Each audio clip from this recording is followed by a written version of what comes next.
اہل سنت سے یہ سوال ہے کہ ہم لوگ جو انجینئرس وغیرہ سائٹ پہ جاتے ہیں تو وہاں پہ کانٹریکٹرس وغیرہ چائے اور کھانے وغیرہ کی جو آفر کرتے ہیں یا کھلاتے ہیں، تو اس میں ہم سب کو کیا کیا احتیاطیں کرنا چاہیے؟ کوئی گورنمنٹ کا ادارہ ہے یہ میں پوری سمجھ نہیں پا رہا. مفتی صاحب آپ فرما دیں. جو آپ سوال سمجھ میں غالباً یہ گورنمنٹ ہی کا ادارہ ہے، اس میں آفیسر ہیں کسی طرح کے، اور یہ جو سائٹ ہوتی ہیں یعنی مختلف جگہوں پہ جاتے ہیں، تو ان کے سوال میں وہی ہے کہ پورا واضح نہیں ہے، لیکن جو سمجھ آئے وہ یہی ہے کہ ان کو اختیار ہے اس حوالے سے کہ مختلف جگہ پر کانٹریکٹ جو دینا ہوتے ہیں یہ دے سکتے ہیں. تو اب وہ جس جگہ پہ جا رہے ہوتے ہیں وہاں کے لوگ ان کو چائے پلا رہے ہیں، کھانا وغیرہ کھلا رہے ہیں، تو اس میں یہ پوچھ رہے ہیں کہ کیا احتیاط برتیں.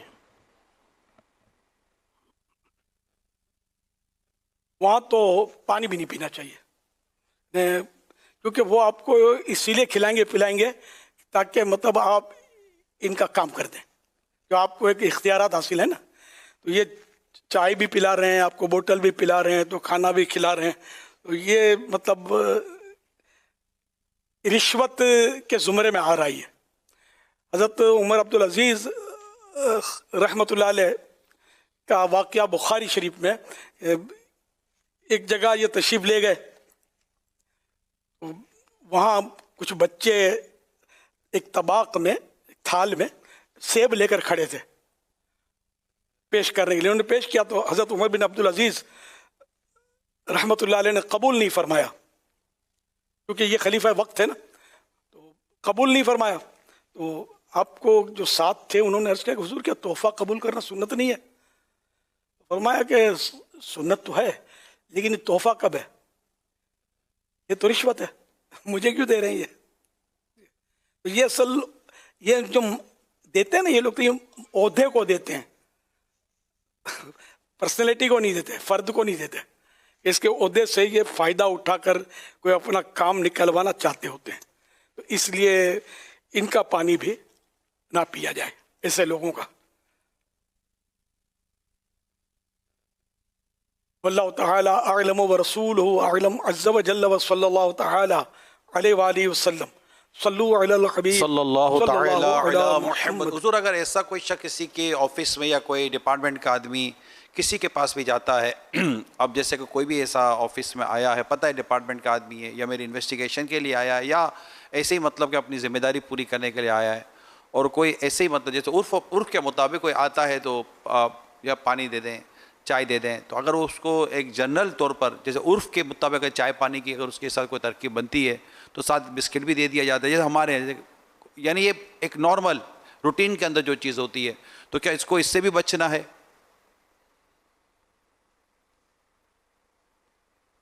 پانی تو ایک مبالغہ ہے، اس کا تو پانی بھی نہیں پینا چاہیے، اس کے تو گلی سے بھی نہیں گزرنا چاہیے. تو پانی تو میں یہ سوچ رہا تھا میں بول دوں گا پانی پینے میں، سمجھے، لیکن یہ کہ چائے بسکٹ اس میں وہ چالاکی ہو جائے گی. عام آدمی کو ہی پلائیں گے نارمل چائے، ان کو پلائیں گے دودھ پتی، عام آدمی کو پلائیں گے سادہ بسکٹ، ان کے لیے لائیں گے کیک رس مثلاً، سمجھے. یعنی کچھ نہ کچھ ترکیب ہوگی کہ جس سے یہ بندہ پگھلے اور ہمارے سانچے میں ڈھلے، وہ کچھ کام دے دے. تو اس لیے مطلب احتیاط بھی اسی میں ہے کہ ان کی چائے نہ پیے. اب بعض صورتوں میں رشوت ہوتی ہے، بعض صورتوں میں مزن تہمت، یعنی کہ وہ تہمت کی جگہ بنتی ہے کہ اس کا لیں گے تو لوگ بولیں گے دیکھا اس نے رشوت لی، اگرچہ وہ رشوت کی صورت میں نہیں آتا. نہیں، اس کو شاید اس مثال سے سمجھے کہ باپ جج ہے تو بیٹا اس کی دعوت کرتا ہے تو ٹھیک ہے، مطلب تو باپ بیٹے ہیں، تحفہ بھی دیتا ہے تو خدمت تو کرنی چاہیے باپ کی، یہ سب کر رہا ہے.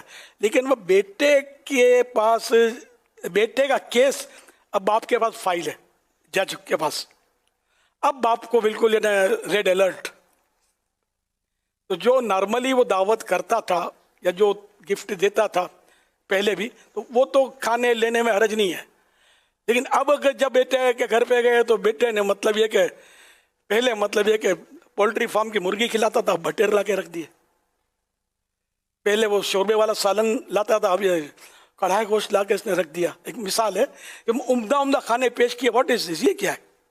اب باپ کو یہ بوتل میں اتار رہا ہے کہ میرا کیس ہے اس کے پاس.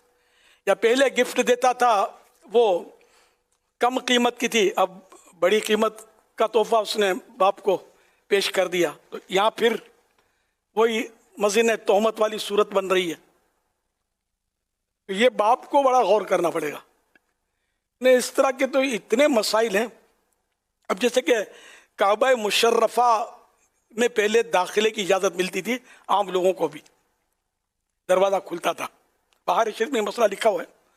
اب یہ کہ جو کعبے کا متولی جو وہاں ہوتا تھا، تو اس کو اگر کسی نے کچھ گفٹ دی، کچھ رقم دی، اور اس نے تاکہ یہ اس کو اندر جانے دے، رش ہوتا ہوگا نا. اب تو خیر بڑے لوگ، سیاسی لوگ یا اس طرح کے لوگوں کے لیے بعض کا دروازہ کھلتا ہے، عام لوگوں کے لیے نہیں کھلتا.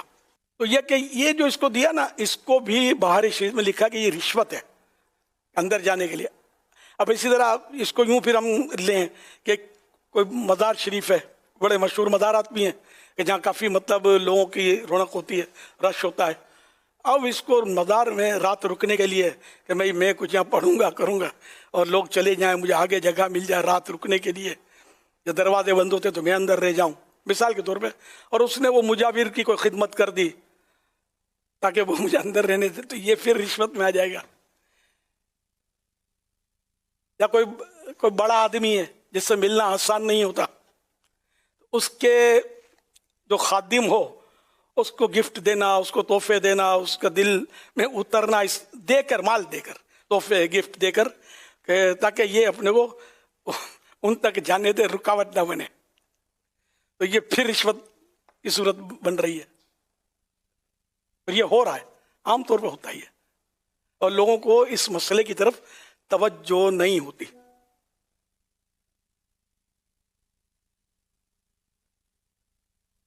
اس لیے مطلب یہ کہ کبھی یہ رشوت ہوتی ہے کھلی رشوت، کبھی یہ مزن تہمت. تمہارے لیے دونوں چیزیں جو ہے نا یہ گناہ کے کام ہیں.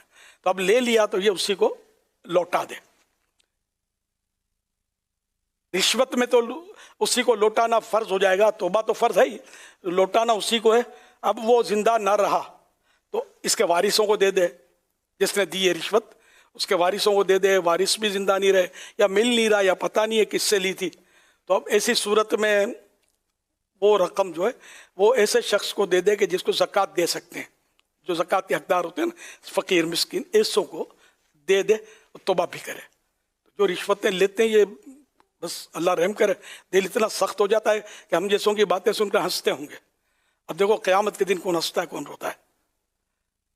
اللہ پاک ہم سب کو ہنستا بستا رکھے، دنیا میں بھی اور آخرت میں بھی. یہ رشوت ہضم نہیں ہوتی، آج نکل جائے تو اچھا، کل پھر یہ پھندا ڈالے گی. صحیح کا جو بھی رشوت لیتے ہیں وہ بالکل احتیاط کریں.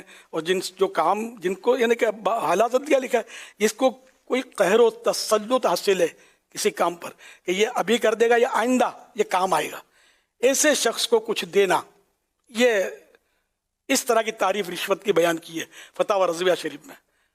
کام وہی کہ جو جیسے کہ یہ خاص کر یہ گورنمنٹ کے جو لوگ ہوتے ہیں نا، یہ اس میں زیادہ مبتلا ہوتے ہیں. ان کو بھی غالباً پتہ نہیں ہوتا ہوگا. پولیس اس میں ٹھیک ٹھاک مبتلا ہوتی ہے، اسی طرح جو گورنمنٹ کے دیگر ادارے ہوتے ہیں یہ بھی ٹھیک ٹھاک اس میں مبتلا ہو جاتے ہیں. ٹیکسیشن ڈپارٹمنٹ والے یا اس طرح کے جو بھی ادارے ہیں نا، کہ ان سے لوگ ان کی دعوتیں کریں گے، خصوصی دعوتیں کریں گے ان کی، اور کھلائیں گے پلائیں گے، مینٹیننس کروا دیں گے، کوئی چیزیں گھر پہ بھیج دیں گے، اے سی لگوا دیں گے، ریٹرن ٹکٹ دے دیں گے. اور اس طرح کر کے یہ ان پر ہزاروں یا لاکھوں روپے خرچ کرتے ہوتے ہوں گے، اور بعد میں کروڑوں روپے کا اپنا جو غبن ہے نا اس پہ پردہ ڈلوا لیتے ہوں گے، جو کام نکلوا لیتے ہوں گے. دنیا بہت بگڑی ہوئی ہے، بہت زیادہ بگڑی ہوئی ہے. اور اس کے لیے علم حاصل کرنا بہت ضروری ہے. علم اصل نہیں ہوتا، معلومات ہی نہیں ہوتی کہ یہ ہو کیا رہا ہے. کچھ عرصے پہلے کسی نے مجھے رقم دی، میں اس کو جانتا تھا، رویا دھویا میں آپ کی خدمت کر رہا ہوں، دل سے دے رہا ہوں، مگر مجھے پتا تھا کہ اس کو مجھ سے کچھ کام نکلوانا ہے، سمجھے. تو یہ مطلب اس جیب میں ڈال کے میرے چلا گیا روتا ہوا. اب آدمی پگھل جائے یار اس میں، تو میں نہیں پگھلا، میں سمجھ گیا تھا. تو میں نے مطلب پھر میں نے واقعی اس کی شرعی رہنمائی لی کہ ایسی سی بات ہے، اس کو فلاں مجھ سے کام نکلوانا ہے، مجھے پتا ہے. اب یہ یوں کر کے آیا اور اس طرح مجھے تو انہوں نے کہا نہیں یہ تو نہیں رکھ سکتے. وہی میرا جو ذہن تھا اس کو نہیں رکھ سکتے. پھر میں نے وہ رقم بہرحال واپس بھجوا دی. رقم بھی تھی کہ کبھی اس نے دی بھی نہیں, میں تو برسوں سے جانتا تھا اس کو, کہ آج کیوں دی اس نے؟ جب گوٹ پھنسی یا کام پڑا, ضرورت پڑی پیسہ کام نکلوانے کی, اس کے لیے. تو یہ اب کیا یہ اللہ پاک کا کرم ہوا کہ اعلیٰ حضرت کا فیضان جاری ہوا کہ کچھ مطالعہ یا کچھ علماء کی صحبت, تو یہ سمجھ پڑ گئی کہ یار یہ اپنے کو رکھنے کا نہیں, بھلے روے یا آنسو نکالے یا خون نکالے, یہ اپنے یہ رقم اپنے لیے جائز ہے نہیں. یوں بھی ہوتا ہے, مطلب آدمی پھنس جاتا ہے. تو علم جو ہے نا, علم یہ علم سمجھو ڈھال ہے, جو علم دین اللہ کی دیوی توفیق کے ساتھ ہو تو وہ بڑے بڑے گناہوں سے بعض اوقات بچا لیتا ہے آدمی کو. اللہ کرے دل میں اتر جائے میری بات. صلو علی الحبیب صلی اللہ علی محمد.